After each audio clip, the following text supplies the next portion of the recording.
नमस्कार दोस्तों, ITI Copa learning में आपका बहुत-बहुत स्वागत है। जैसे कि पिछले वीडियो में हमने पढ़ा था कि एमएस ऑफिस 2021 के अंदर होम के इस रिबन के अंदर क्या-क्या फंक्शंस हैं, कहाँ-कहाँ यूज़ होते हैं, कैसे-कैसे यूज़ होते हैं। तो आज हम डायरेक्ट टॉपिक स्टार्ट करते हैं इंसर्ट से, जहां हम पढ़ेंगे कि इंसर्ट में किस-किस फंक्शंस की और किस-किस टैब की जरूरत कब-कब पड़ती है। ठीक। तो इंसर्ट के अंदर जैसे आपने देखा होगा, पेजेस है, टेबल है, इलस्ट्रेशन है, मीडिया है, लिंक है, कमेंट है, हेडर फुटर है, टेक्स्ट है, सिंबल्स है। ये चीज याद रखिए, जब भी आईटीआई टीओ या फिर कोपा के जब भी कोई एग्जाम होता है तो उसमें ये क्वेश्चन पक्का आता है कि जैसे पिक्चर ये में अगर कोई इंसर्ट करना है तो किस टैब के अंदर जाना पड़ेगा, या फिर अगर हम चार्ट इंसर्ट करना है या हेडर फुटर करना है तो वो किस टैब के अंतर्गत आता है। तो जैसे इंसर्ट टैब के अंतर्गत आता है हेडर फुटर, वर्ड आर्ट। तो ये एक क्वेश्चन हो जाता है। तो फर्स्ट इंसर्ट के फर्स्ट हम पेजेस में आते हैं। पेजेस के अंदर कवर पेज होते हैं। तो जैसे हम कवर पेज पे क्लिक करते हैं तो ये कई एक सैंपल पेज खुलते हैं। इन सैंपल पेज में जब आपने देखा होगा कि कोई कोई बुक्स छपती है या किसी चीज को हम बुक बनाते हैं, उसका फ्रंट पेज बनाते हैं, तो फ्रंट पेज बनाने के लिए हमें एक एक ऐसे आर्ट की जरूरत होती है या फिर यहाँ पे बनी बनाई एक टेम्पलेट्स मिल जाती हैं। तो इन टेम्पलेट्स को हम क्या करते हैं, यूज कर लेते हैं। सपोज ये मैंने एक टेम्पलेट यूज करी, यहाँ डॉक्यूमेंट का नाम दे दिया ABCDE, जो भी है यहाँ पे दे दिया, उसका सबटाइटल यहाँ पे दे दिया। तो ये बना बनाया एक रेडीमेड मुझे एक पेज मिल जाता है जिसमें मैं यहाँ पे कवर पेज बना सकता हूँ। अगर सपोज ये पेज का काम हो जाता है, अगर मुझे तुरंत एक ब्लैंक पेज की जरूरत पड़ती है, ब्लैंक पेज मतलब ये वर्क एरिया, ये वाला है ना, ये जो वर्क एरिया है। ठीक है। तो अगर मुझे तो मैं यहाँ पे ब्लैंक पेज पे क्लिक कर दूंगा तो यहाँ पे मुझे एक ब्लैंक पेज मिल जाएगा। चूंकि मैंने यहीं पे कर्सर था तो यहीं से ब्लैंक पेज लिया, तो इसलिए वो आधा पिक्चर इधर आई और आधी नीचे चली गई। नेक्स्ट पेज आते हैं पेज ब्रेक। अगर सपोज मैं यहाँ पे कुछ काम कर रहा हूँ, करते करते करते करते यहाँ पे मुझे पेज ब्रेक चाहिए, है ना। तो यहाँ पे मैं सीधा जाऊंगा, इंसर्ट में जाऊंगा और पेज ब्रेक कर दूंगा। ये फट से यहाँ से पेज ब्रेक हो गया और दूसरा पेज स्टार्ट हो गया। ये हो गया पेजेस वाला। नेक्स्ट हम अब जैसे मुझे यहाँ पे जरूरत पड़ती है तो पेज ब्रेक कर देता हूँ। ठीक है, ये नीचे चला गया। अब मुझे वापस ऊपर काम करना है तो यहाँ पे मैं आ जाता हूँ। यहाँ आने के बाद अब मुझे यहाँ पे टेबल मिल जाता है। यहाँ पे दो तीन ऑप्शन मिल जाते हैं। ऑटोमेटिकली टेबल अगर बनाना चाहते हैं तो यहाँ पे बाय डिफॉल्ट होती है। और व्यापम का एक बहुत इंपॉर्टेंट क्वेश्चन बनता है कि जब टेबल ऑप्शन में बाय डिफॉल्ट कितनी टेबल मिल जाती है हमको। जैसे यहाँ पे देखा है 1 by 1, 2 by 2, 3 by 3, 4 by 4, 5 by 5, 7 by 6, और यहाँ पे 7 by 6 लास्ट है। तो जीके का और सॉरी कंप्यूटर का एक क्वेश्चन यहाँ पे बनता है कि बाय डिफॉल्ट टेबल में कितनी रोज और कॉलम्स होती हैं। तो यहाँ पे आपको दिख गए, यहाँ पे 1 रो, 2 रो, 3 रो, 4, 5, 6 रो हो जाती है, और कॉलम यहाँ से 1, 2, 3, 4, 5, 6, 7 कॉलम हो जाते हैं। ठीक है। तो अगर मुझे सपोज यहाँ पे 2 by 2 का कोई कॉलम लेना है तो यहाँ पे 2 by 2 का कॉलम आ जाता है। कर्सर मेरा उधर था इसलिए नीचे सेलेक्ट हो गया हो। ठीक है। तो यहाँ से मैं इसको ड्रैग करके ऊपर लेके आ जाता हूँ। तो यहाँ पे ये जैसे ये आ गया, 2 by 2 का कॉलम लिया है। वापस मुझे इंसर्ट करना है, और अगर मुझे ड्रॉ करना है या इंसर्ट टेबल करना है तो इंसर्ट टेबल की जरूरत क्यों पड़ती है, क्योंकि मुझे कॉलम, सपोज अगर ज्यादा कॉलम चाहिए, 10 कॉलम चाहिए और यहाँ पे 12 रो चाहिए। ठीक है। तो मैं यहाँ पे ऐसे 10 कॉलम और 12 रो यूज कर लूंगा। ठीक है। इन सब चीज की मुझे यहाँ पे जरूरत पड़ेगी। ठीक है। तो इंसर्ट में जाने के बाद अब ये टेबल में जाने के बाद यहाँ पर एक्सेल की स्प्रेडशीट भी हम यहाँ पे इंसर्ट करके और यहाँ पे टेबल्स वगैरह क्रिएट कर सकते हैं। अकॉर्डिंग तो क्विक टेबल बना सकते हैं। अगर मुझे यहाँ पे अगर ये कैलेंडर्स वगैरह चाहिए, डेट्स वगैरह चाहिए, तो मैं यहाँ पे डायरेक्टली यहाँ पर दिखा सकता हूँ कि डेट्स वगैरह, मंथ का कैलेंडर, या फिर ये सब जो भी आपकी नीड हो, जिस हिसाब से आपको जरूरत होती है वहाँ पे ये आप यूज कर सकते हैं। ये टेबल के अंदर आता है, क्विक टेबल के अंदर। क्विक टेबल के अंदर आपको ये सारी चीजें मिल जाएगी। जैसा मैं स्क्रॉल करता हूँ, है ना, तो ये सारी चीजें आपको मिल जाएगी क्विक टेबल के अंदर। अब सपोज इस ये टेबल है, बहुत ही जो ऑफिस में काम करते हैं उन सबको इन सब चीज की ज्यादा जरूरत पड़ती है। सपोज मैंने यहाँ पे कुछ टाइप किया, टाइप करने के बाद अब मुझे यहाँ पे एक कॉलम और चाहिए, तो यहाँ से आप राइट क्लिक करके इंसर्ट कर सकते हो। इंसर्ट करके यहाँ पे कॉलम टू द राइट कर सकते हो, तो यहाँ पे एक कॉलम आ गया। लेकिन अगर यहीं से अगर मुझे इंसर्ट करना है, एक कॉलम इंसर्ट करना, तो टेबल पे जाऊंगा और ड्रॉ टेबल आ जाएगा। ड्रॉ टेबल आने के बाद यहाँ से एक पेंसिल का लोगो आ जाएगा और यहाँ से मैं सीधी लाइन खींच दूंगा। माउस के लेफ्ट क्लिक को पकड़ के, ये जो माउस है ना, माउस का लेफ्ट क्लिक पकड़ा और ऐसे ड्रैग कर दिया नीचे, ठीक है, ड्रॉ कर दिया, तो यहाँ पे टेबल बन जाता है। अगर सपोज यहाँ से भी मुझे करना है तो ये कर दिया, जहां मैं चाहूँ वहां पे यहाँ टेबल बना सकता हूँ ना, तो ये ड्रॉ टेबल में आ जाता है। ठीक है, तो ये ड्रॉ टेबल हो गया, और स्प्रेडशीट बता दिए, इंसर्ट हो गया।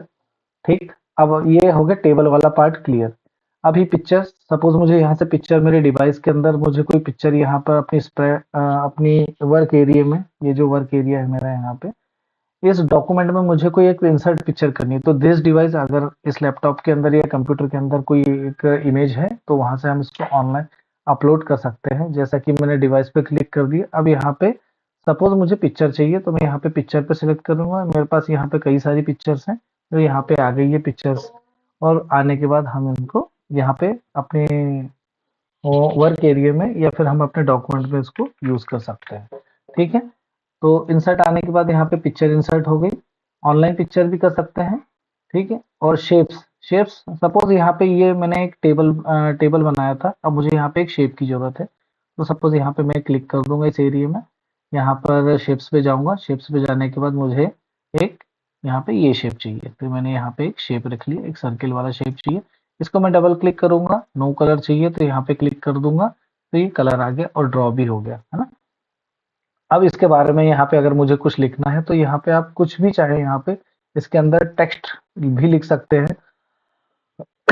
सिंपली आपको राइट क्लिक करना है, ठीक है, यहाँ पे ऐड टेक्स्ट कर देना है, तो यहाँ पे इसके अंदर आप कुछ भी लिख सकते हो। ठीक है, अच्छा, इंसर्ट में आने के बाद ये हो गया आपका शेप्स में जाने के बाद, यहाँ पे कई शेप्स हैं। ठीक है, लाइंस है, रेक्टेंगल है, बेसिक शेप्स है, ब्लॉक एरोज है, इक्वेशन शेप है, फ्लो चार्ट है, स्टार एंड बैनर्स है ना। ठीक है, तीसरा आता है आइकॉन्स। ये विंडो ऑफिस, एमएस ऑफिस 2021 का ये एक अच्छा फीचर्स आया हुआ है, जो इसमें ऐड हुआ है। ये आप इसमें कटआउट प्यूपिल, स्टिकर्स, इलस्ट्रेशन, कार्टून्स, है ना, और इमेजेस वगैरह जो भी चाहो आप उसमें ऐसे यूज कर सकते हो। ये बाय डिफॉल्ट, जैसे अपने मोबाइल्स में देखा होगा आपने कि उसमें इमोजीज आती हैं, है ना, और आइकन्स आते हैं हर चीज के। ठीक, तो यहाँ पे भी उसी तरीके का यहाँ पे यूज किया गया है। सपोज ये मैंने एक एरोप्लेन कर लिया और यहाँ पे यूज कर लिया, तो ये इन सब चीजों के लिए यहाँ पे यूज किया जाता है। ठीक है, इंसर्ट, वापस हम इंसर्ट टैब में आते हैं। इंसर्ट टैब के अंदर हमने देख लिया आइकन्स आ गए। 3D मॉडल, अगर आपके डिवाइस में कोई 3D मॉडल बना है, ऑटो कैड की अगर कोई फाइल है, तो वहां पे आप डायरेक्टली यहाँ पे इंसर्ट कर सकते हैं, है ना, और कर सकते हैं। स्मार्ट आर्ट, स्मार्ट आर्ट एक वर्ड, एक एक्सेल की एक फाइल खुलती है यहाँ पे, सॉरी एक्सेल की नहीं, एक स्मार्ट आर्ट में, मतलब जैसे आप कोई हायरार्की बनाना चाहते हैं या एक दूसरे से लिंकअप किसी चीज को बताना चाह रहे हैं, एक चीज को चार बार कोई एक्सप्लेन करना चाह रहे हैं, किसी चीज से रिलेट करना चाह रहे हैं, तो यहाँ पे हम उसको यहाँ पे कर सकते हैं। जैसे यहाँ पे मैं लिख दिया 1, ठीक है, सॉरी ये गलती से हो गया। ठीक है, तो इसको कर दिया हमने 1 2 3 4, तो यहाँ पे आप जो भी करना चाहें, जैसा भी यहाँ पे जो भी लिखना चाहें यहाँ पे आप लिख सकते हो। मैं एक थोड़ा सा एक आपको क्लियर बताऊँ, कंट्रोल एंटर दबा देता हूँ, एक फ्रेश पेज आ जाएगा। अब फ्रेश पेज आ जाने के बाद इंसर्ट में जाता हूँ, इंसर्ट में जाने के बाद यहाँ पे स्मार्ट आर्ट में जाता हूँ। अब मुझे ये साइकिल चाहिए, ये ले लिया, ओके कर दिया, तो यहाँ पे अब मैं यहाँ पे टेक्स्ट में लिख सकता हूँ कुछ भी, है ना, 2 3 4 5, ये लिख दिया मैंने। तो यहाँ पे मैं ऐसा करके बता सकता हूँ अपने वर्ड की, एक डॉक्यूमेंट की फाइल के अंदर ये सारे। तो ये वापस इंसर्ट में जाते हैं और यहाँ पे स्मार्ट आर्ट आ जाता है, स्मार्ट, इसको स्मार्ट आर्ट बोलते हैं। चार्ट, अब चार्ट में क्या होता है, वापस मैं इसको यहाँ से डिलीट कर देता हूँ।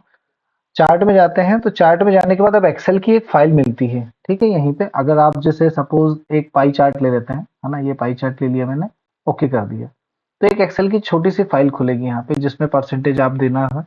अभी सबसे ज्यादा परसेंटेज किसका है, ब्लू कलर में है, फर्स्ट क्वार्टर में, तो यहाँ पे मैं सपोज कर देता हूँ 10, तो इसमें स्पेस बढ़ जाएगा, ऐसे बढ़ते रहेगा, है ना, और कर देता हूँ 20 कर देता हूँ, ये और बढ़ जाता है। ठीक है, तो ऐसे करते करते हम यहाँ पे कर सकते हैं। बाकी आप इसको क्लोज कर दें, क्लोज करने के बाद वापस यहाँ पे जाएं, तो यहाँ पे एक तैयार हो सकता है। इसको आप कम ज्यादा छोटा बड़ा दोनों जैसे भी साइज में करना चाहें कर सकते हैं।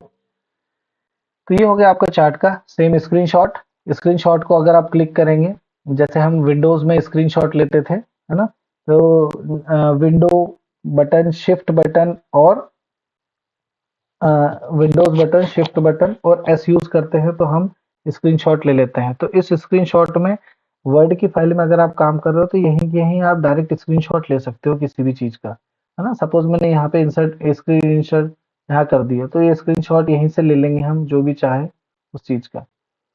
स्क्रीनशॉट पे क्लिक किया, स्क्रीन क्लिप्ड। अब यहाँ से मुझे कुछ ये स्क्रीनशॉट इतना लेना है तो यहाँ से मैंने ले लिया और लेने के बाद यहाँ पे ये आ गया स्क्रीनशॉट, है ना। तो यहीं के यहीं डायरेक्ट आप इसको स्क्रीनशॉट ले सकते हो। ठीक है, अब मैं डिलीट कर देता हूँ इसको। ठीक है, ये डिलीट कर दिया। ठीक है, स्क्रीनशॉट हो गया। ऑनलाइन वीडियोस, अगर आपके पास कोई ऑनलाइन वीडियो है जो आपको यूआरएल जो भी अच्छा लगता हो यूट्यूब से या फिर और कोई अदर सोर्स से, तो आप यहाँ ऑनलाइन वीडियो आप उसको इंपोर्ट कर सकते हो। लिंक, जैसा कि लिंक का आपको पता है कि अगर मान लो यहाँ पे अगर कोई डॉक्यूमेंट को अगर आप यहाँ पे लिंक करना चाह रहे हैं तो वो हो सकता है यहाँ पे एक आपको एक इंसर्ट कर दे यहाँ पर, है ना। सपोज कोई भी एक लोगो ले लेते हैं या फिर कुछ भी ले लेते हैं और यहीं से लेके इसको सिलेक्ट करके हम यहाँ पे लिंक पे क्लिक करते हैं तो ये फाइल वहाँ पे आपका लिंक का काम करेगी। जब भी आप इसको क्लिक करेंगे तो यहाँ पे ये आपको एक लिंक दिखाएगा जो यहाँ पे डिनोट करेगा कि ये फाइल मेरी सी ड्राइव के इस फोल्डर के अंदर है ना। सेम ऐसे बुकमार्क तो होता है, जैसे हम ब्राउजर में जाते हैं तो एक साइट को बुकमार्क कर लेते हैं तो, और वो बुकमार्क जब भी हम भविष्य में अगर कोई खोलना है या फिर अगर हमें कुछ करना है तो सेम वही वेबसाइट डायरेक्ट खुल जाएगी बुकमार्क पे क्लिक करने के लिए। क्रॉस रेफरेंसेस की जरूरत इसलिए पड़ती है कि जैसे हमारे पास कुछ एक हाइपर लिंक है, ठीक है, उसको ऑटोमेटिकली अगर हमें खोलना है एक दूसरे से लिंकअप करना है, ठीक है, तो उसमें क्रॉस रेफरेंस की जरूरत पड़ती है जब इसका यूज किया जाता है। तो ये लिंक का पोर्शन है। ठीक है, कमेंट में आ जाते हैं। सेम अगर ये यहाँ पे अगर मुझे अपनी मेमोरी के लिए अगर इस यहाँ पे अगर कोई वर्ड है, सपोज यहाँ पे लिख देता हूँ टेक्स्ट। अगर ये टेक्स्ट है, अगर मैं टेक्स्ट पे यहाँ पे क्लिक करूँ तो यहाँ पे कुछ लिखा हुआ आ जाए तो मुझे याद रहे कि यहाँ पे मुझे ये चीज करनी है। ठीक है, सपोज मैं यहाँ पे टेक्स्ट को सिलेक्ट कर लेता हूँ। सिलेक्ट करने के बाद यहाँ पे कमेंट पे क्लिक कर देता हूँ और यहाँ पे लिख दूंगा माय मेमोरी, माय मेमो। ठीक है, तो यहाँ पे मेमोरी कर दिया तो यहाँ पे मुझे याद रहेगा कि यार ये टेक्स्ट पे जैसे क्लिक करो टेक्स्ट के पास आएगा तो यहाँ पे ये इससे रिलेट करेगा कि ये मेमोरी में इसको चाहिए। ठीक है, अब आ जाते हैं हम कमेंट के बाद हेडर फोल्डर में। ठीक है, अब हेडर में क्या हो जाता है, जैसे यहाँ पर है इसको हम डिलीट कर दें। अब हेडर में सपोज मैं यहाँ पे क्लिक करता हूँ हेडर पे, तो यहाँ पे ये जैसे वर्क एरिया है, ठीक है, डॉक्यूमेंट का, तो इसके जो टॉप एरिया पे यहाँ पे टॉप एरिया में नंबर लिखना है या फिर अगर आपको कुछ हेडिंग देनी है तो आप डायरेक्टली दे सकते हैं। लेकिन ध्यान रखिए जो भी आप यहाँ पे हेडर मतलब इसके हेड के पास अगर इस डॉक्यूमेंट के हेड में अगर आप जो भी लिख रहे हो वो सभी पेजों पे अप्लाई हो जाएगा। तो सपोज मैं इस पे डबल क्लिक करता हूँ, ये कैसे आया, ठीक है, ये इस पे यहाँ पे कर्सर रखा और डबल क्लिक कर दिया। डबल क्लिक करने के बाद यहाँ पे हेडर आया, तो यहाँ पे हेडर में मैंने क्लिक किया और यहाँ पे टेक्स्ट में लिख दिया। अब टेक्स्ट क्या लिखूंगा, यहाँ पे मैं लिख दूंगा सपोज माय टॉप हेडिंग। ठीक है, माय टॉप हेडिंग लिख दिया और मैंने बाहर ये इस एरिया में आके डबल क्लिक कर दिया या एस्केप दबा दिया। ठीक है, तो ये यहाँ पे देखो आप इस पेज में भी आ गया। ठीक है, और यहाँ पे सभी पेज में आना चाहिए था ये, लेकिन ये आया नहीं है। ठीक है, लेकिन हम चाहते हैं कि ये सभी पेजों में आए तो यहाँ पे सभी पेजों में आएगा इंसर्ट के जरिए हेडर में, है ना। यहाँ पे सिलेक्ट करने के बाद अब यहाँ पे मैं लिख देता हूँ टॉप, एच ई, हेडर लिख देता हूँ, सॉरी, हेडर, है ना। फिर एंटर कर दिया, ये कर दिया। अब ये हेडर 1 2 3 आया यहाँ पे। अभी बाकी सभी पेजों पे भी देखिएगा तो 1 2 3 हेडर फोल्डर सभी दूर आएगा। Control enter enter enter. तो मैंने यहाँ के हेडर को मैंने यहाँ पे लॉक कर दिया और यहाँ पे कर दिया। इसको चाहता हूँ तो मैं कंट्रोल ई के जरिए यहाँ पे सेंटर में भी लिख सकता हूँ। ठीक है, इसको फिर यहाँ से क्लोज हेडर फोल्डर कर देता हूँ तो ये लिखा हुआ हेडर आ गया। अभी दूसरे पेज में नहीं आ रहा है, उसको मैं बाद में देख लेंगे कि क्यों नहीं आ रहा है, लेकिन ये सभी पेज में आता है यहाँ से। ठीक है, अब उसके बाद हो जाता है हेडर के बाद यहाँ पे हम फुटर पे डालते हैं। तो फुटर पे अगर हम करेंगे तो यहाँ पे आ जाता है, ये फुटर में लिख दीजिए this is footer, this is footer. अब उसके बाद यहाँ पे फ्री एरिया में डबल क्लिक कर देते हैं, तो यहाँ पे दिस इज फुटर लिख के आ गया है ना। अब ये बाकी में क्यों नहीं आ रहा है, इसका कुछ एरर हो सकता है, लेकिन जब भी हेडर फुटर डालते हैं तो ये फुटर पे यहाँ पर भी लिख के हुआ आता है कि ये फुटर लाइन आती है, जैसा कि यहाँ पे है। ठीक है, यहाँ पे ये हेडर हो गया, ये हेडर हो गया, तो यहाँ पे हर पेज में, इस डॉक्यूमेंट के हर पेज में हेडर लिख के आएगा, और यहाँ पे फुटर में फुटर। ठीक है, जो भी आप लिखना चाहें यहाँ पे लिख सकते हैं, लेकिन वो हर पेज के लिए अप्लाई हो जाएगा। ठीक है, सेम इंसर्ट के जाने के बाद हेडर फुटर हो गया, उसके बाद पेज नंबरिंग कर सकते हैं। Top of the page, suppose ये पेज है, अब मैं इसको वन नंबर दे देता हूँ, और बाकी पेज में भी देखना आप, यहाँ से नंबरिंग आ जाती है, 2 नंबर आ गए, फिर ये 3 नंबर 3 पेज पे आ गया, चौथा नंबर इस पेज पे आ गया। तो ऐसी नंबरिंग आ जाती है। तो इंसर्ट में जाने के बाद हम क्या करते हैं, नंबरिंग पे जाते हैं। तो नंबरिंग में इसमें कई चीज है, बॉटम ऑफ पेज है, पेज मार्जिन है, ठीक है, करंट पोजीशन है, ठीक है, बॉटम ऑफ द पेज में करना है या पेज मार्जिन में करना है, तो यहाँ पे साइड में लिख के आ जाता है। ठीक है, यहाँ पे देखो ये लिख के आ गया, यहाँ पे पेज नंबर 1। ठीक है, कहीं बुक्स वगैरह में देखा होगा आपने पेज नंबर 1, अब यहाँ पे पेज नंबर 2 आ गया, या फिर आप एग्जाम के पेपर देखे होंगे आपने, पेज नंबर 1 पेज नंबर 2 ऐसा लिखा होता है ना। तो यहाँ से वापस हम इंसर्ट में जाते हैं, पेज नंबर हो गया, टेक्स्ट बॉक्स। टेक्स्ट बॉक्स पे क्लिक करने के बाद यहाँ से टेक्स्ट बॉक्स लिया, और टेक्स्ट बॉक्स लेके और यहाँ पे माउस टेक्स्ट बॉक्स पे क्लिक किया, और यहाँ पे टेक्स्ट बॉक्स आ जाता है। अब मैं लिख देता हूँ यहाँ पे, this is my text box. ठीक है, ये टेक्स्ट बॉक्स हो गया, और यहाँ पे टेक्स्ट बॉक्स हम लिख के और यहाँ पे उसको कहीं भी मूव कर ली, तो ये टेक्स्ट बॉक्स की जरूरत पड़ती है जब भी हमको, हम उसको यहाँ पे यूज कर सकते हैं। ठीक है, ये हो गया, कई अलग अलग टाइप के यहाँ पे टेक्स्ट बॉक्स हैं, जैसे ये भी एक टाइप का टेक्स्ट बॉक्स है। ठीक है, तो ऐसा नहीं है कि टेक्स्ट बॉक्स यही है। फिर वापस इंसर्ट में जाते हैं, इंसर्ट में जाने के बाद क्विक पार्ट, इसमें ऑटो टेक्स्ट, अगर कोई हमको टेक्स्ट लेना है, कोई डॉक्यूमेंट की प्रॉपर्टी उसको देखना है, यहाँ पे फील्ड वगैरह। ठीक है, तो ये हो जाता है। वर्ड आर्ट, अगर कोई वर्ड आर्ट कोई डॉक्यूमेंट को किसी भी तरीके से अगर जमाना है, कुछ अच्छे से सेट करना है। ठीक है, दिस इज माय पेज, है ना। तो ये इसको इस तरीके से लिख दिया, अगर इसी को अगर अच्छे से कोई सेट करना है, ठीक है, हम वापस इसको सेलेक्ट करेंगे, इंसर्ट पे जाएंगे, क्विक आर्ट पे जाएंगे, तो ये इस तरीके का बनाना चाहते हैं तो ये इस तरीके से भी बन जाता है, अलग अलग अलग अलग टेक्स्ट आर्ट के लिए, है ना। तो वर्ड आर्ट इसमें हो जाता है। सिग्नेचर लाइन, सिग्नेचर लाइन में अगर आप कुछ लिखना चाहते हैं, पर्टिकुलर एक लाइन लिखना चाहते हैं, तो उस लाइन के लिए आप यहाँ पे क्लिक करके कुछ भी अपना लिख सकते हैं। यहाँ पे अगर आप चाहें तो कुछ भी अपना, जैसे हम कोई एप्लीकेशन लिखते हैं तो लास्ट में हमारा नाम आ जाता है, तो पर्टिकुलर हमारा नाम लिखना है यहाँ पे, या ईमेल एड्रेस, मोबाइल नंबर, जो भी आप लिखना चाहें यहाँ पे लिख देंगे, तो वो आपके यहाँ पर सेव हो जाएगा, है ना। ठीक है, उसके बाद हम आ जाते हैं यहाँ पे डेट और टाइम पे। जब डेट और टाइम पे क्लिक करते हैं तो यहाँ पे डेट और टाइम पे क्लिक करते हैं, तो यहाँ इसमें से ये फॉर्मेट सेलेक्ट कर लेते हैं और ओके कर लेते हैं, और यहाँ पे क्या आ जाएगा, हमारा डेट और टाइम। देखिए, जैसे मैं यहाँ पे क्लिक करता हूँ और यहाँ इंसर्ट कर लेता हूँ, तो डेट और टाइम आ जाता है। तो ये डेट और टाइम को इंसर्ट किया, ओके किया, और यहाँ पे डेट और टाइम नहीं आ रहा है। क्यों नहीं आ रहा है, मैं देखता हूँ इस बार। हाँ, जैसे ये आ गया है, शायद इधर आ रहा है वो। ठीक है, तो ऐसा करके आ जाता है यहाँ पे। अब इसी की जगह मैं अगर चाहूँ तो यहाँ पर अगर मुझे टाइम को ऐड करना है, तो मैं यहाँ पे टाइम को भी ऐड कर सकता हूँ, है ना। जैसे ये मैंने किया और यहाँ पे 10 PM कर लिया, तो यहाँ पे 10 PM ये आ गया। ठीक है, तो इसकी वजह हम डेट और टाइम दोनों कर सकते हैं। ऑब्जेक्ट या टेक्स्ट फ्रॉम किसी फाइल से लेके आना है, तो वो भी ये कर सकते हैं। इक्वेशन और सिंबल वाले पार्ट में जाते हैं।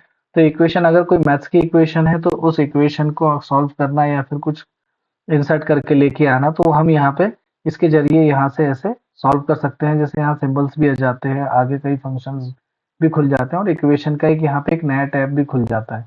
ठीक है, तो वापस इंसर्ट में आते हैं। उसके बाद सिंबल्स, जैसे आपने ये सारे यूज किए हैं, ठीक है, सिग्मा हो गया, पाई हो गया, अगर यहाँ पे करना चाहते हैं, अगर मुझे यहाँ पे n इक्वल टू, यहाँ के बाद अगर मुझे पाई लगाना है, तो यहाँ पर मैं ग्रेटर देन, लेस देन, जो भी चाहूँ यहाँ पे यूज कर सकता हूँ, है ना। तो ये हो गया इक्वेशन वाला पार्ट। ठीक है, तो आज हमने पढ़ा सिर्फ इंसर्ट के बारे में, कि इस रिबन के अंदर हमें ये पेज मिला, टेबल मिला, illustration, media, link, comment, header, footer, text. अब व्यापम और व्यापम या ESB एक क्वेश्चन बहुत अच्छा पूछती है कि text text box, header fodder बताइए या पेज नंबर बताइए किस टैब के अंदर आता है, तो इंसर्ट के अंतर्गत आती है। ध्यान रखें कि जो भी चीज़ हमें बाहर से इसमें इंसर्ट करनी है अपने डॉक्यूमेंट में, अगर कुछ इंसर्ट करना है तो वो सारी चीज़ इंसर्ट ऑप्शन में ही खुलेगी, चाहे वो इमेज हो, टेक्स्ट हो, पेज हो, इक्वेशंस हो, हेडर हो, फूडर हो, है ना, कुछ भी हो, तो वो सब हो सकती है। ठीक है, तो आज के लिए इतना काफ़ी है। बहुत बहुत धन्यवाद। जय हिंद।